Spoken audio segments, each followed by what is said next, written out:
свежим данным по коронавирусу, за сутки, по информации Роспотребнадзора, COVID-19 унес еще одну жизнь. Общее число жертв теперь 77.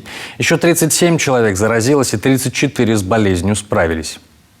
Вот как эпидемиологическую ситуацию и другие новости региона прокомментировал в очередном обращении исполняющий обязанности главы Коми Владимир Уйба.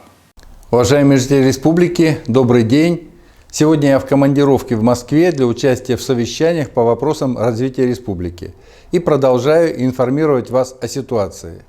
Что касается эпидемиологии, сегодня в республике лабораторно подтверждены 6261 случай заболевания коронавирусом.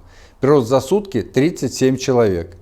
Под медицинским наблюдением 1923 человека. Выздоровели 5150 человек. За сутки 34 человека выздоровело. Вчера состоялось заседание правительства Республики Коми. Мы обсудили вопросы развития внутреннего туризма и создания условий для снижения уровня бедности. В условиях пандемии эти вопросы имеют особую значимость. Ограничение на выезд за пределы страны подстегнуло интерес у россиян к внутреннему туризму. Для Республики Коми эта отрасль может стать настоящим драйвером развития экономики, сельских районов и даже небольших населенных пунктов. Но для того, чтобы это заработало, необходим комплексный подход. Именно этим и занимается сегодня правительство Республики Коми. В республике полным ходом идет реализация программы капитального ремонта.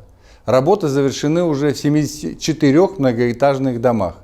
Отремонтировано 25 крыш, 1 фундамент. В 35 домах установлены 83 современных лифта. Это лифты с повышенным уровнем безопасности и энергоэффективности. В 10 домах отремонтированы системы электроснабжения, в 2 домах системы водоотведения.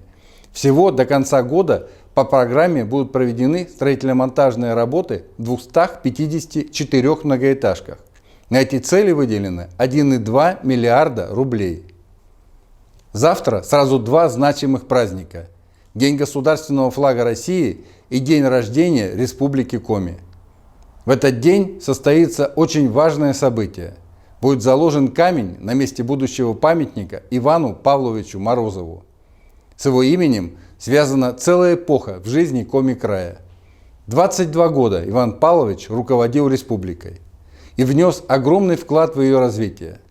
Сам памятник, монумент в полный рост, будет установлен к 100-летнему юбилею республики. В день рождения республики откроется выставка знаменитого русского художника Василия Васильевича Кандинского, чья творческая биография имеет непосредственную связь с нашей республикой.